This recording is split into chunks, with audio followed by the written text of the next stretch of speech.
Good afternoon, everybody. Welcome back to Mythgard in Middle-earth. My name is Corey Olsen, the Tolkien Professor, joined as always by my friend Gryfflet, who is sitting in quiet contemplation of the, well, not fountain, but pool. It's interesting that it isn't a fountain, actually, but I guess it's, what does this make it, a sort of a bird bath for swans here? Like, actual lily pads included in the little artificial pond here in the middle of Pelargir, and here we are pretty much in the dead middle of Pelargir here, right at the court of the Ship Kings, having just completed the Pelargir quest lines. Well, I say just when whenever it was that I played last. I can't even remember. This has been such a crazy time. So today was gonna be really brief. And indeed, had original plans gone as planned, I don't think I wouldn't be able to stream at all.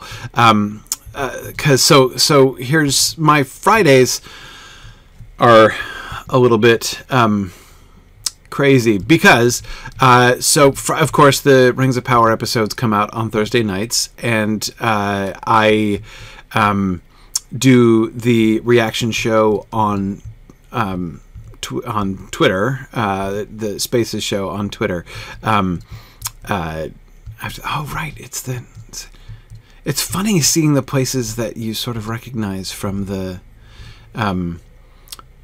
epic battles, but it does not help me navigate because, of course, the navigation was so, limited within the epic battles, so I don't actually remember how to get anywhere.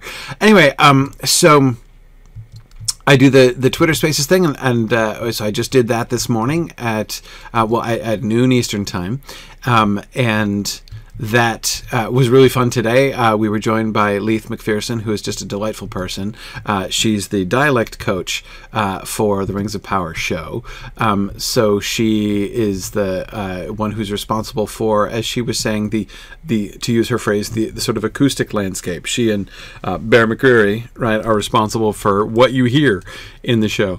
And we were sort of talking about that, some really, really cool stuff there. But then there's also an official Twitch watch party. There's an official Twitch watch party that I join. Hang on, darn it! Sorry, I forgot. I'm not on my. I gotta get off my steed here before I get attacked. Gotta get my other steed so I can put on my invisibility hat. Can't stealth on a regular horse. Anyway, so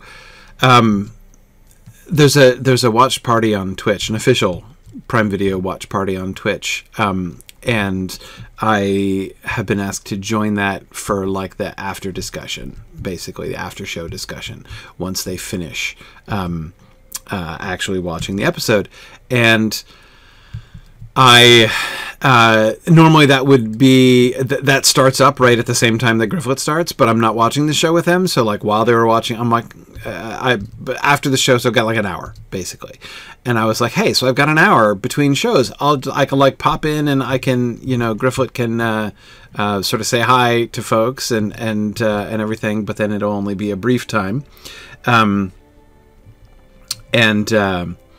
yeah. So that was going to be the plan. And if that had happened, hang on a second. What are these retreating tracks? Do I have all of the quests? Where am I? Not Western Gondor. Central Gondor. Eastern Gondor. Maybe I'll get a quest if I look at the retreating tracks. Anyway, as I say, ironically, I would have not been able to... Oh, these are for the epic quest. Got it.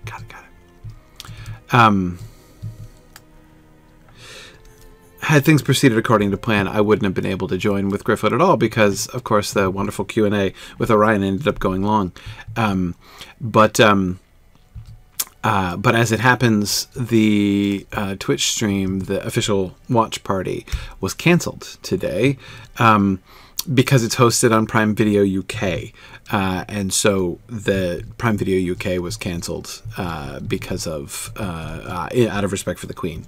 So that's why I was able to be here today. So I have a little bit more time than I would have done. I still am probably going to have to leave a little bit early, but I'm still able to be here for a little while. So I am glad to join you guys for a bit. Yeah, so let's see.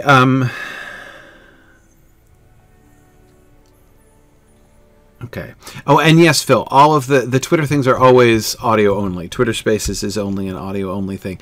Have to admit, I'm not a massive fan of Twitter Spaces. It's fine, but it's hard to do like a I don't know, a real broadcast on it.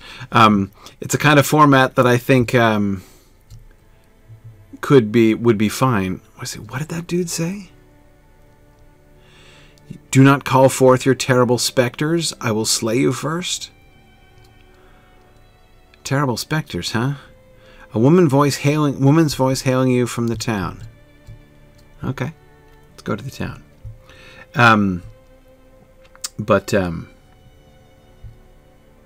Yeah. Anyway, it's. Yeah, so Twitter Spaces struck me as a kind of thing that is probably fine for like relatively casual conversation, but trying to do like a formal broadcast on there is challenging. Not least because I have to host it from my phone. Like it's impossible to, here I was hoping to like, I don't know, use my decent mic and, my hardwired internet connection and things like that.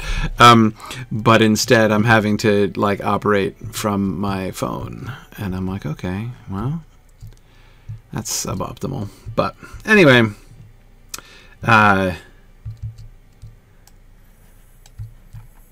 oh, there's a live transcription? Oh, that's cool.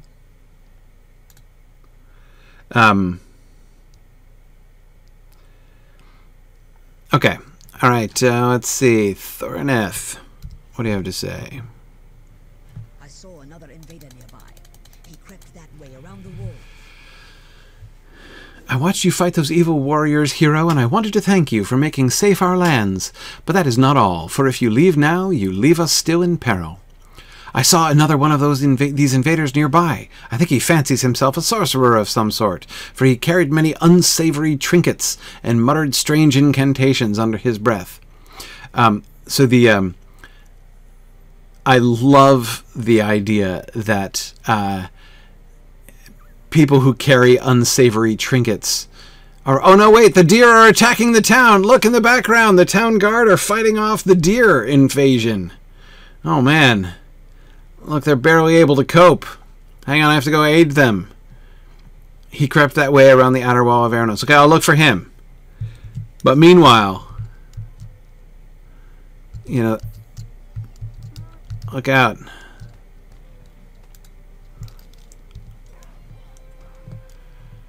Oh, look, he killed one of the guards almost. Oh, he stunned him. Okay. Yeesh. Man. The deer are assaulting the town. This is not going well. Okay. But let's bury a deer. Yeah. Okay. Well, Gryfflet has learned his lesson. You can't turn your eyes away from those deer. You can't turn your back on them. You can't take your eyes off them. Those are both of the things I meant to say. Okay. Let's see. He crept around, did he? Talk to the Haradrim Sorcerer near Erynos. Okay. Talk to the Sorcerer.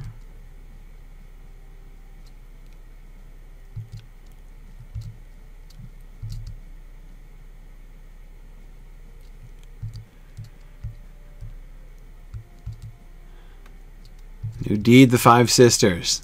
I am here for this deed. Tribute to the Celos. Okay, all right, so that's...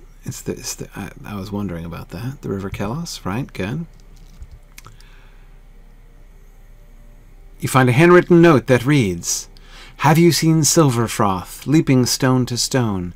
Yes, I've seen Silverfroth, smiling from the water's edge. Have you heard Silverfroth, whispering in the breeze? Yes, I've heard Silverfroth, laughing behind waterfalls. Do you know Silverfroth, playing tricks of you? Yes, I know Silverfroth, for she is me and you." Oh, very interesting. So I like how the structure of this little verse, which sounds like a sort of a common, sort of familiar verse here, doesn't employ end rhyme, but rather just pivots on the word Silverfroth in the middle of every line, right? That's a really interesting structure. My one complaint is that there some of the lines, especially in the second half of the lines, some of them sort of break the meter, and rhymes of this kind tend to be very, very regular, like nursery rhymes, right? Nursery rhymes don't have a lot of variation, right? Like in the metrical feet, they tend to be very, very regular, because they have, like, when you regular meter strongly assists in memorization. Strongly assists in memorization. It's so much easier to memorize something that is in a very regular verse. I will sometimes, you know, get a sentence wrong when quoting, you know, from the Lord of the Rings from memory, but you know, it's much harder to radically get wrong. Sometimes you can slip a word or two, a syllable or two, but you know, I sang of leaves of gold, and leaves of gold there grew. It's really hard to mess that line up, right? Once you get it in your head, it's there. So anyway, you know, or like Tom Bombadil, right? By water, wood, and hill, by the reed and willow, by fire, sun, and moon, hearken now and hear us. Come, Tom Bombadil, for our need is near us, right? I mean, it's the regularity of the rhythm. And Tom Bombadil's rhythm is not even always like, he's always metrical, but it's not always perfectly even in the same way that like a nursery rhyme is. Anyway, but as I say, I really like the technique of having each of the lines pivot on Silverfroth there. Okay.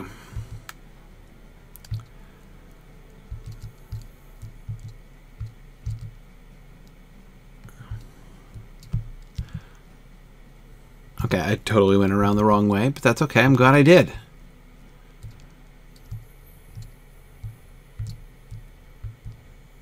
Okay, so finding that was just about the deed? Hang on a second. I have to check my deed log. Gondor?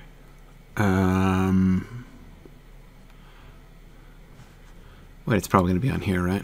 Deed bestowed. Yeah, there we go. Oh, you've got to be kidding me. Now I'm being attacked by deer. Find a tribute basket to roaming... Oh, no. I missed the roaming star one? I was sure I would have gotten that one already, but I guess the fact that I was just getting the deed suggested that I wouldn't. Okay, so this is just find tribute baskets. Oh, man. I got to go back and find one for roaming star now.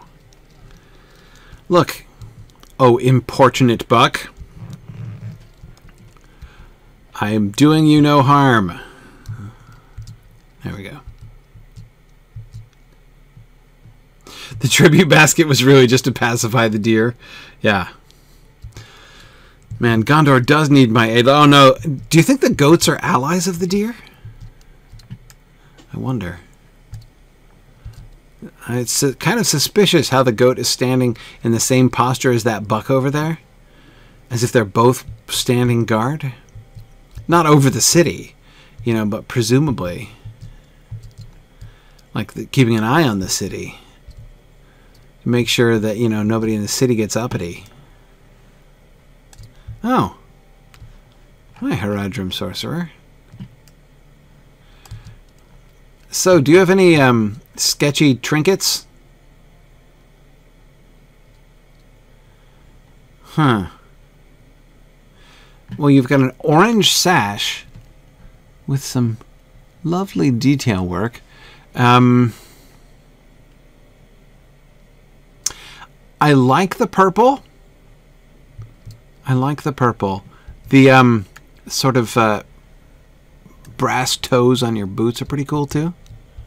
Ooh, your cloak though. Oh, that's lovely. Yeah. Yeah. Your colors are, your whole like color ensemble is a little muted. But I guess you're not actually a Corsair, so that's okay. Yeah. All right, Haradrim, Sorcerer, what do you have to say for yourself?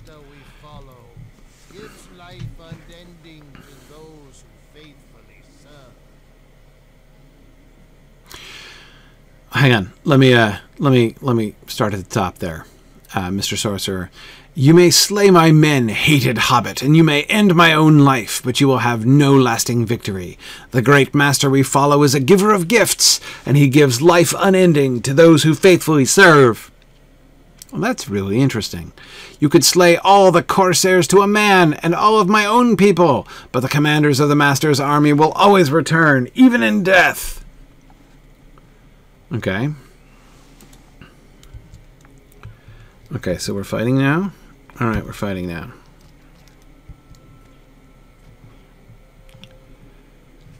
You will never triumph, he says, supine on the ground, commencing the decomposition stage. Yeah. Okay, I will never triumph. Giver of gifts. The idea that he has promised immortality to the sorcerers is very interesting. That really tracks. Yeah, we'll see. Yeah, JJ, it is really interesting that he's still using the title Giver of Gifts, right? Obviously in a different context, right? When he when Sauron disguises himself as Anatar, Giver of Gifts. Well, I've got to go all the way back to Aragorn at the Camp of the Grey Havens? The Camp of the Grey Host, not Grey Havens. Not quite that far. Yeah. Okay. So hang on. That's the epic quest that I was on.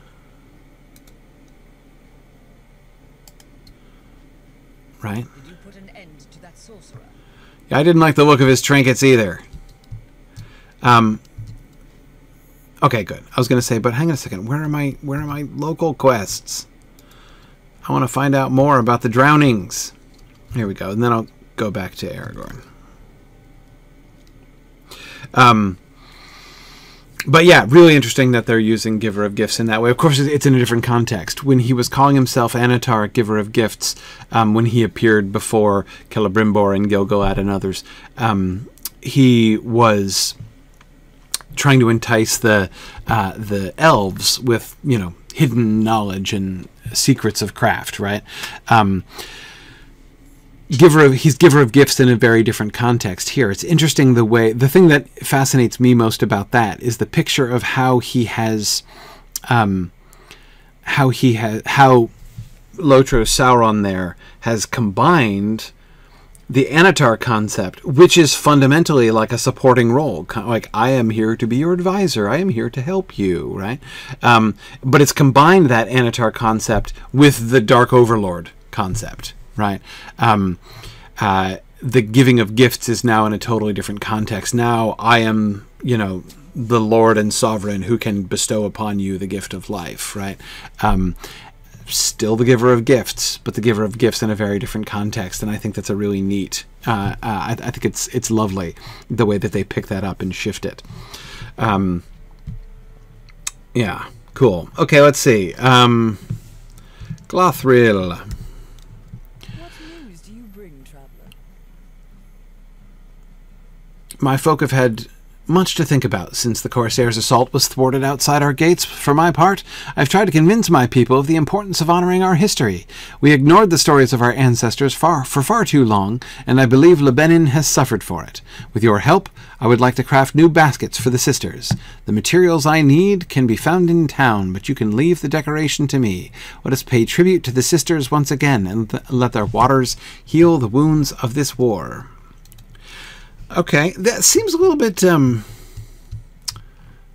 don't know. I feel like she's burying the lead a little bit.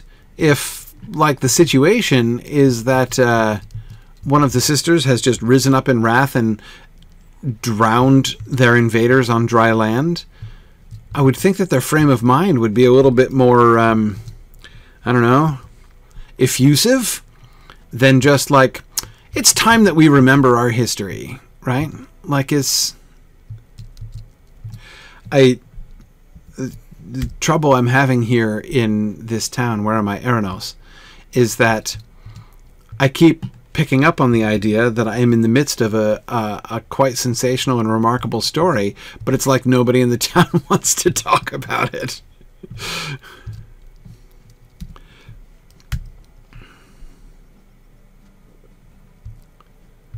Okay. Well, here's a named guy who doesn't seem to have any quest for me.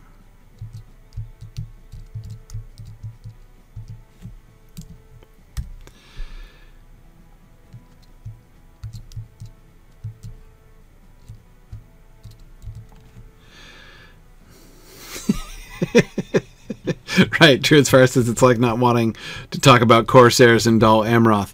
Except it's weirder, right? Like the persistent the insistence on the part of the people of Dol Amroth on ignoring the invaders that were literally right outside their walls was odd, right? But it was odd in a kind of cheeky way. Right, like there was a certain boldness to it. There was a certain pleasure in being like, yes, we may be under siege at the moment, but we're not even going to deign to notice. Right, we are so impervious to fear or to panic that we're just not even going to acknowledge, you know, the presence of an invading army right over there. Right, there was some chutzpah to that, whereas these people are ignoring, like, it's a different thing to ignore what appears to be a miracle done right in their town, right? What news do you bring? Okay, she sets to work decorating and filling the baskets. There they are finished. Now, I would ask that you bring a basket to the Gilrine, the Sereny, and our own river, the Tirith. The sisters are worthy of such tribute. Okay, we're not going to talk about it still. Now, it's true, Ski 0624, that the invaders might feel somewhat slighted, right? I mean, when you go to all the trouble of invading a city and the people of the city just do not even deign to notice you, that can be hurtful. And so I would understand if the Corsairs had some hard feelings about that. But again, this just still feels kind of odd to me. Well, look, it's sending me back to the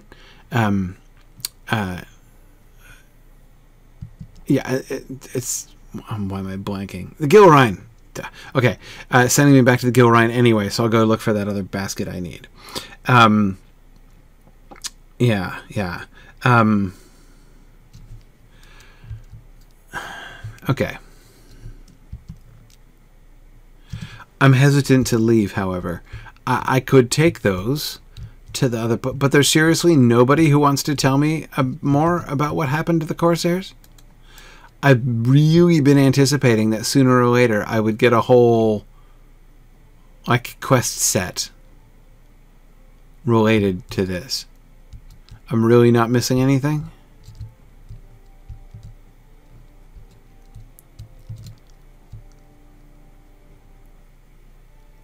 What is there to talk about? Says Jade. I know exactly. The river rises up in wrath and drowns people on dry ground while you're looking on. The wiki suggests that Glathril should have something else for you. Well, I guess I'll go deliver her baskets and then see if she has something after that. But yeah, I feel the uncomfortable feeling that I'm having is I feel like I'm missing a trigger. And I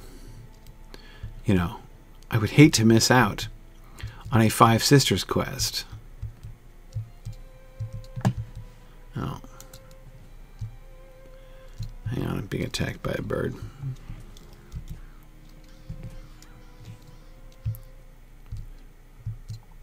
Whoa, did I just do 90,000 damage to that bird? Oh, that's hardcore, Gryfflet. Look out, there's a deer on the other side of this rock. Be wary. Okay, where do I put this basket? By the river, presumably? I'm just trying to give this doe a wide berth. Oh, here's a good spot. Place the basket. Woo! Hey! The people of the Benin have put their faith in you, burglar. Thanks, True Tongue. Sorry, let me... Ow! I want to look at your dress more.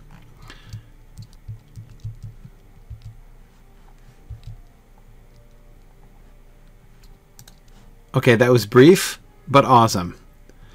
Okay, and I'm going to go back to the Cerny.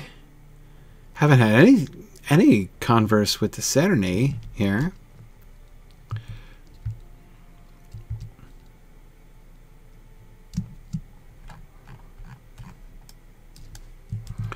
I better put on my invisibility hat so that I don't get attacked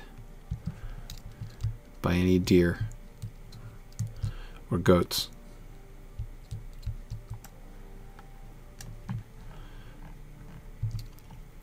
I love how these are called the Stoneland bucks and deer and does and such. Of course, that's literally what Gondor means.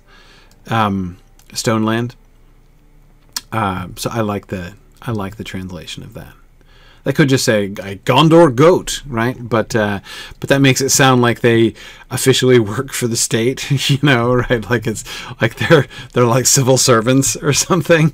It sounds a little odd. Oop. Oh, it's a warband quest. Never mind. Whereas calling them Stoneland deer, no, that's a little different.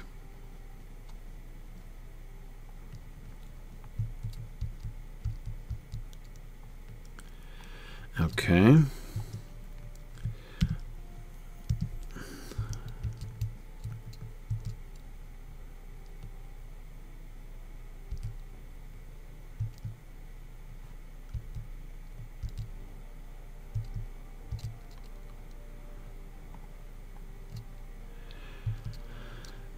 Somewhere around here. I'm like walking slowly, but which is a good spot. I'm not. Oh, hang on.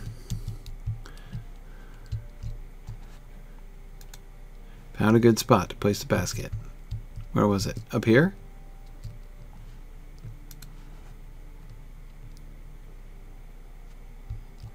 Gray Eye. My fate remains unclear. Whoa. It's kind of ominous, lady.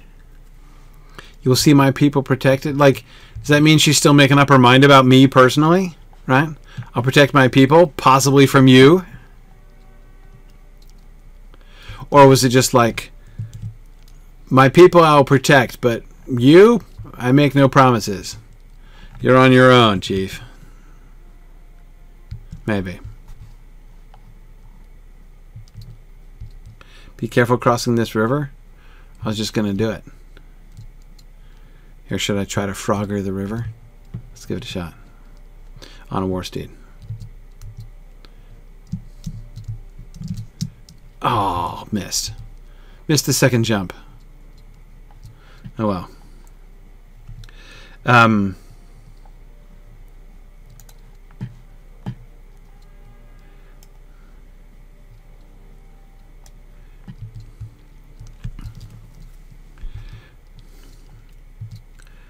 Oh, hey, OB47.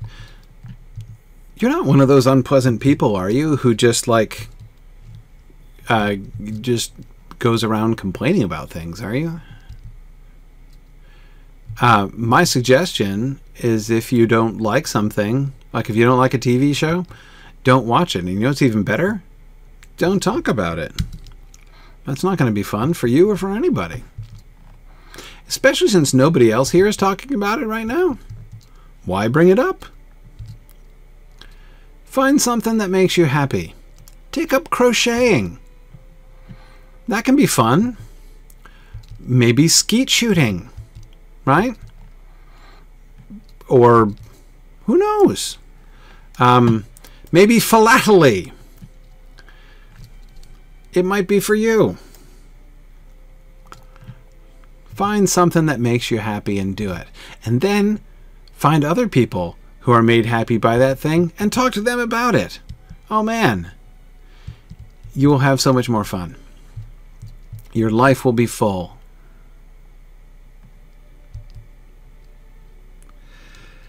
Yeah, no, it would be skeet yeeting.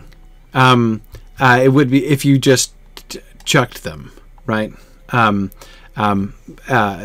then afterwards, right? You would have to say that you yoked the skeet, yeah. And then remember the past participle in the skeet has been yet, right? That's my favorite one, really. It is. Yeah.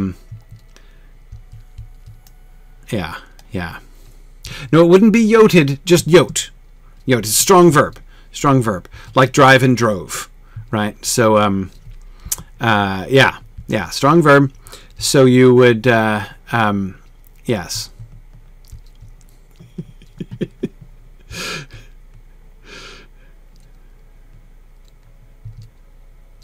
There you go. See, look, what a wonderful idea. Taking up skeet shooting with a bow. Now, there you go. That'll keep you occupied for a while.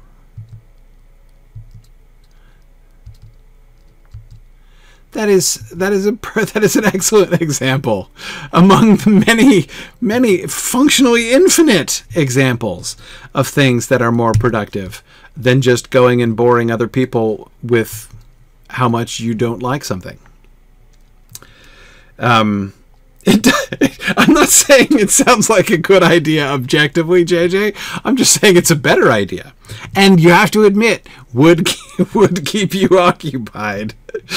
Would keep you occupied. Guirendes, the skeet has been yet absolutely does have a ring to it. In fact, I have yet to find, see what I did there? A single sentence in which I have used my new past participial form of yeet that does not sound awesome. I mean, the use of yet as a past participle is it just keeps on giving. It really does.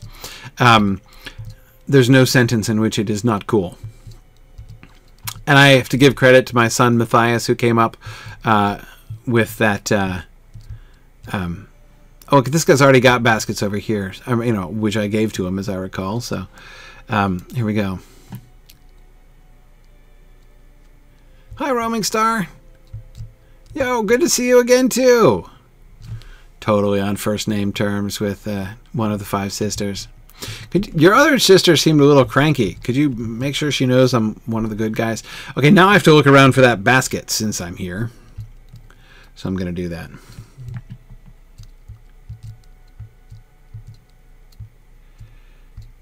Okay.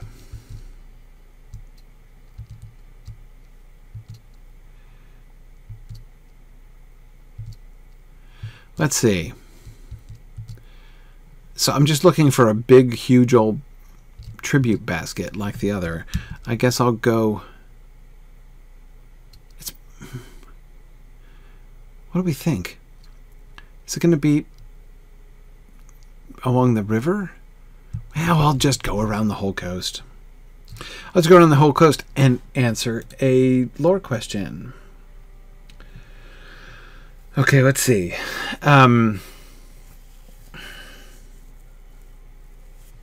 Let's see. Lots of lore questions that have been building up a little bit here. Huh. Okay, Danny B asked, do you think a Balrog can disguise itself? Found it.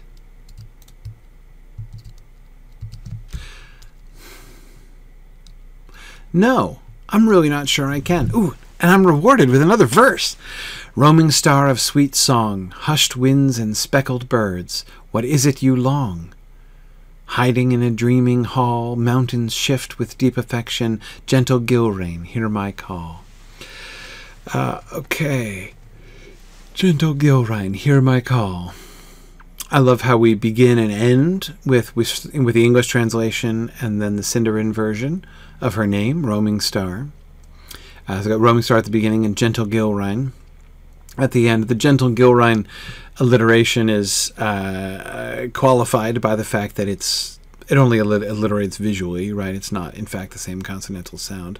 But it certainly picks up the sort of the theme of gentleness throughout the verse, right, with the hushed winds and the dreaming hall, right?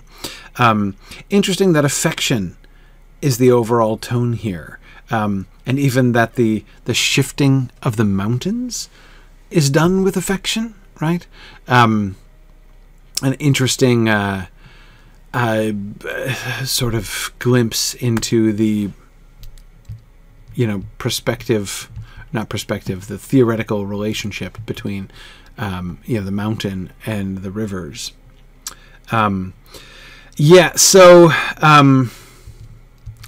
Okay, good. Back to the Balrog question. Yes, as several people are pointing out, of course, as Ainur, that is, as fundamentally spiritual beings, Balrogs would certainly have had originally here, I think I'm just gonna ride back. It's fine. Cool, because I need to stop by and see Aragorn anyway. So let me go down and cross the river, actually. Whoops! Little cliff! Oh, look, I recovered. Okay, that's good. Anyway, what was I talking about? Balrogs. Ainur. Right.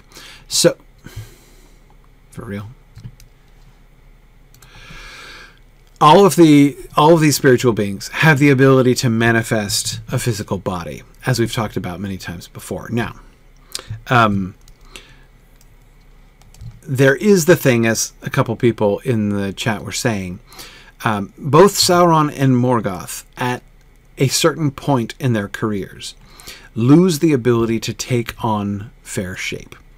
And this is not, I used to think, I remember reading that when I was young and, back when I was young, and thinking that was a punishment, basically, right? Thinking of that as a punishment. Like, Sauron, after what he did to Numenor, was punished by having his fair form removed from him, right?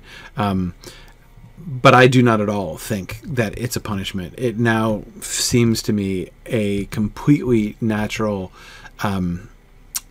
consequence of the choices that he made. This is not the right turn. No, it's the next one. So anyway, yeah, it's...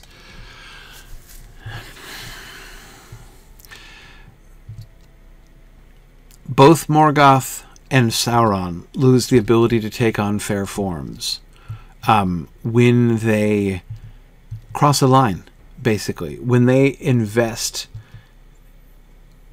they lose something of themselves. It's a reflection of their own weakness, essentially. Like they are losing themselves in the evil that they're doing. In the course of pursuing their evil courses, they're actually losing their own essence. They're losing their own, essentially their own control over their own identity, is one way to think about it in terms of like the forms that they can take. One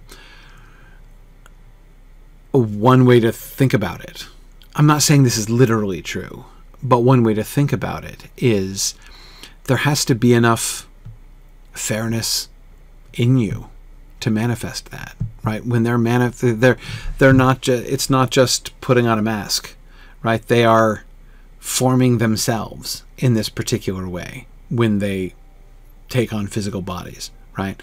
And there comes a time when Sauron and Morgoth just can no longer form themselves. Like, that's not, they don't fit into that shape anymore, right?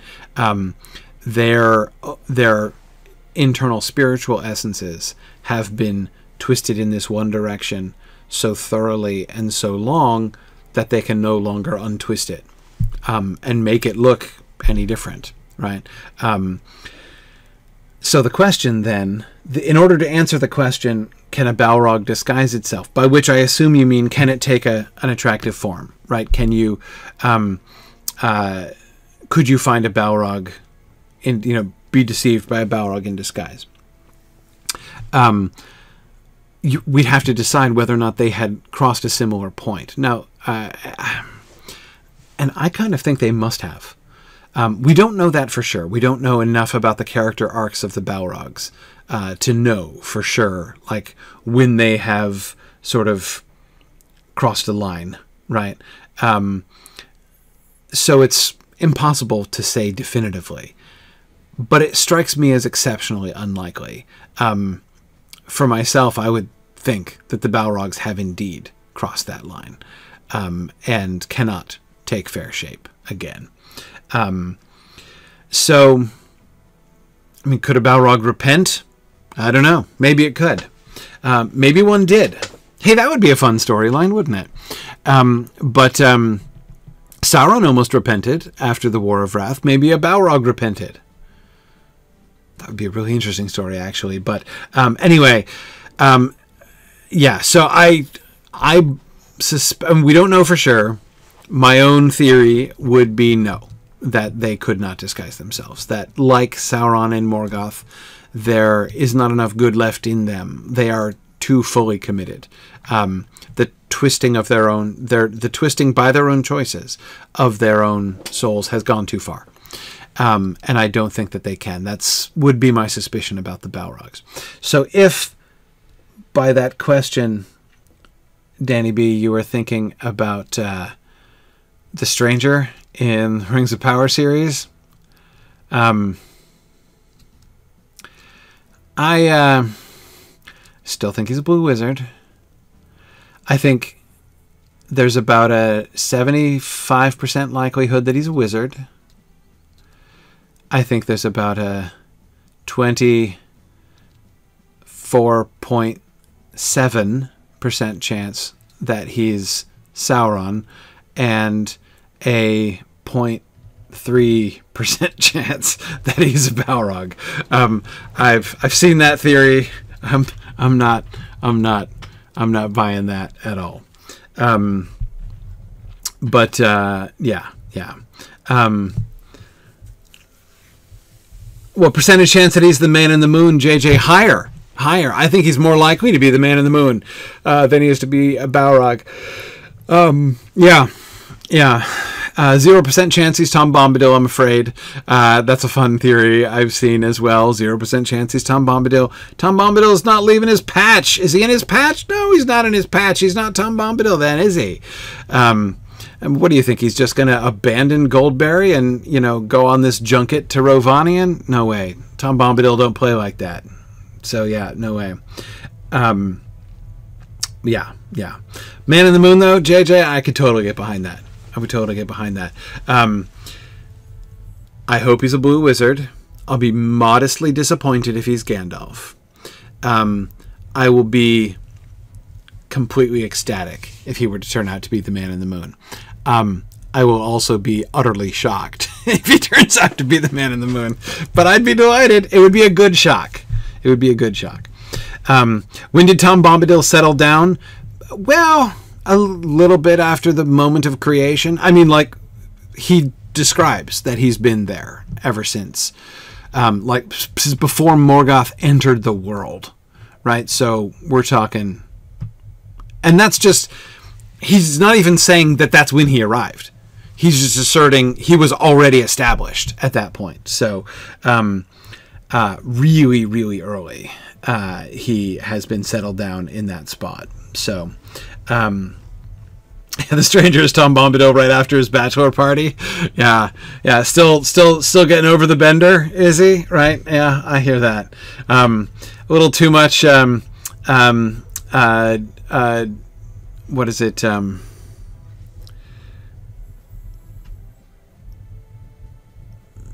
I see, right. Yellow cream. Yellow cream, honeycomb, and fresh berries gathered. He overdid it, did he? I'm pretty sure that well, Tom's wedding was a dry wedding, but maybe his bachelor party wasn't. We can't really tell. Yeah.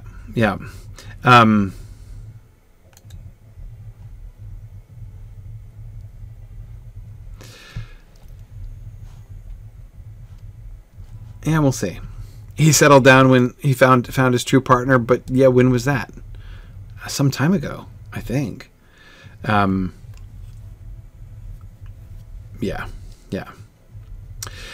Moondog thinks it would be awesome to see him being a largely heroic Saruman. I wouldn't say no to a largely heroic Saruman. I would prefer that to Gandalf, frankly. Okay, anyway, hey. Sorry, yeah, I'm getting distracted. You found the Haradrim that fled from Pelargir. Very good. I hope this will keep word of our victory here a secret from the enemy. But something troubles you. Share it with me, and we will bear the burden of it together. You tell Aragorn of the Sorcerer's words that the commanders of Sauron's armies cannot be stopped even by death. I confess to you that I have heard these whispers as well, my friend, so I cannot banish the fear of them from your mind. But it does not change my resolve, and I believe it will not change yours either. We place a greater value on life than does our enemy, so every loss pains us all the more. But that is our strength as well, for we will fight even harder to protect it, even beyond our limits. Aragorn smiles.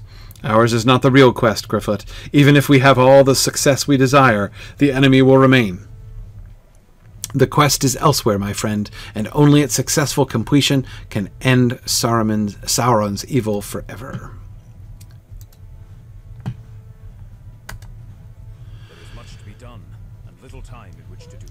We still have our own parts to play, and I deem it important that we play them well. I wish to sail up the river on the deck of the Corsair ships, and come by that route to the aid of Minas Tirith.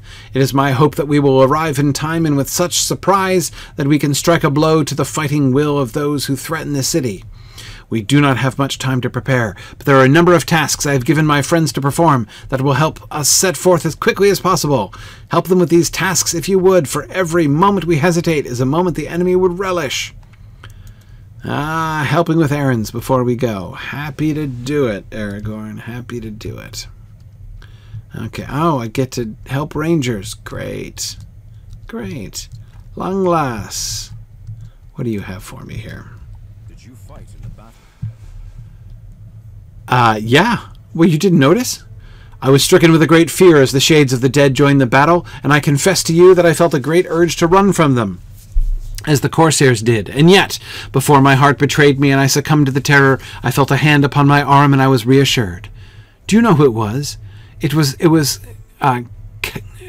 Calairant? Calairant, the young ranger I took under my wing in Ered Luin. He is not as young as he was, and this journey has put some steel in him. It was an honor to stand with Aragorn, and the presence of Calairant was a comfort. I am proud to call him brother. When the Corsairs fled, many of them cast their weapons on the ground. Mandan went ahead to gather up the fallen blades. Find him at the northwest entrance to Pelargir and help him with this task, for there are many weapons to be recovered. Okay. Recover weapons. Calanglad. I'm afraid she's still not into you. There is much hardship ahead of us. I like this land, Gryfflet. It reminds me of the Twilit lands far away in the north, where my heart remains. The wooded slopes encircling Lake Ninuial must be slowly shaking off the grip of winter, and in a few weeks the leaves of their trees may begin to fight through the remaining chill. No winter lasts forever, and the coming of spring will banish even the coldest of memories. Will this war be any different? Calanglad stands silently for a short while, musing on the question. Eventually he smiles and gives you a conspiratorial wink. Roddenir told me you agreed to treat him to a meal and drinks at a tavern of your choosing once this is all over. If you have no objection, I would like to join the two of you there. I will look forward to that happy meeting.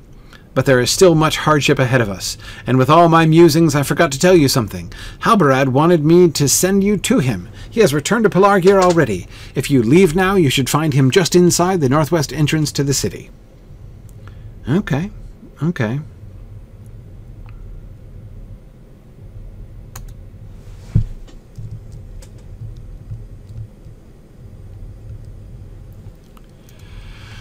Lothrandir, are you feeling any better? I'm still weak from my stay within Saruman's dungeons. Yeah, I thought you might be. Frustrated. Yeah, I know. It's hard. I do not know what I'm doing. I could do little more than stay atop the horse Dagorus provided for me on the ride from Rohan. I volunteered to help load the ships with supplies, expecting to struggle through and beyond the unfair limitations of my strength, but Roddenir took my place and sent me back here. His face was red, my face was red with shame, but I must admit he was right. I need to rest and recover my strength. Curse the traitor wizard. Find Roddenir and help him carry my share of the supplies onto the Corsair flagship. You will find him in the Westgarth, by one of the bridges that leads to the court of the Ship Kings. Okay. Don't worry about it, Lothrandir. You get better. Darvun, what's up? I want to know the hazards of the Anduin before we put upon the water. Okay, Aragorn hopes to sail up the Anduin on the decks of the Corsair ships, but we are not watermen, and if we are to do this, we will need every advantage. To that end, I sent Amlan into the city to look for maps of the river that might aid us in this endeavor. If you are willing, return to the city and help Amlan find any such maps that might prove helpful. Pelargir is the great port city of Gondor, and there must have been much use of the river for trade and passage. Surely some maps can be found that chart the hazards and bends of the Anduin? I believe Amlan was going to begin his search in the Market Ward. Alright, and that's all of them. 4 quests here. Alright, and these are black sails, so these are not even... Let's see here, hang on a second. There is much to be done, and little Okay, time in which to right. Okay, so these do count within the epic quest line. Right, so, okay. When I turn in those, I can turn in the main one. Alright, cool. Well, Gryfflet is not gonna... Well, I'll tell you what. Let's dash back quick to the town. Why does that town's name keep eluding me? Anyway, we'll dash back there quick and see, and turn in the basket quest and see if we get any more quests there. If we do, we'll finish those up and then head back to Pelargir to do those epic quests.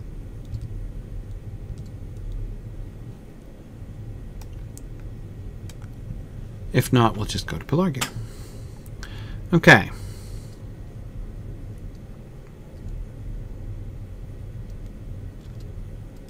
Oh man, I just...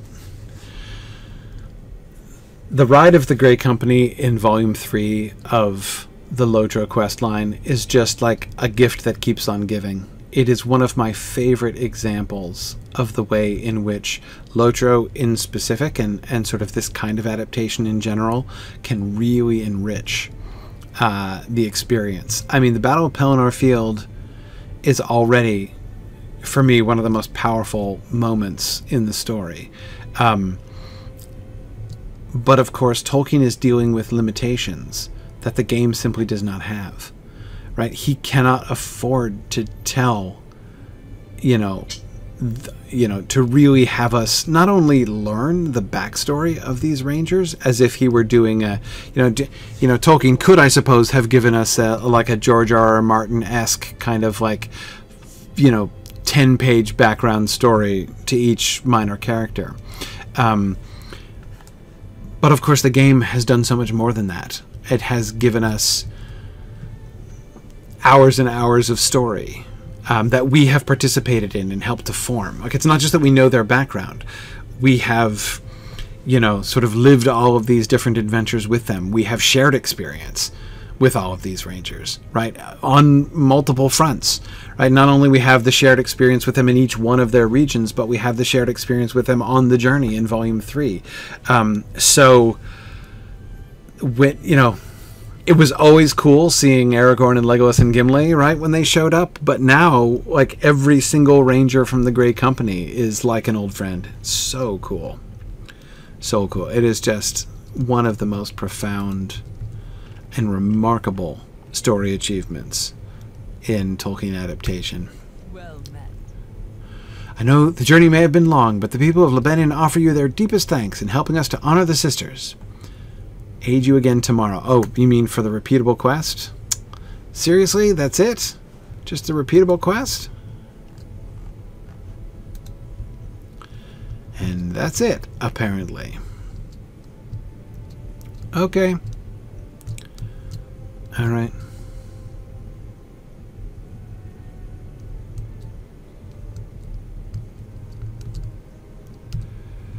Okay. Very good. Well, I have to run. Unfortunately, as I did say, I had to leave a little bit early today. Glad I was able to spend this extra 40 minutes with you guys. More, really. Almost an hour, actually. Longer than I thought I would be able to do. Thanks, everybody, for joining me. I'm going to try to peep in again next week. I don't know whether the watch party stream that I'm supposed to join later on in the afternoon is going to happen next week or not. That's still up in the air, as I understand. So I will see. But at the very least, I'll try to jump in for at least a brief hello and see maybe we can do those Pelargir quests quick during that time. If not, I'll be on for a little bit longer again. Thanks, everybody, and I will see you guys around. Bye now. Thanks for joining in on my rambles around Standing Stone's brilliant digital adaptation of Tolkien's world. If you enjoy these adventures, please consider supporting this and other entertaining educational programming by donating at signumuniversity.org/fund.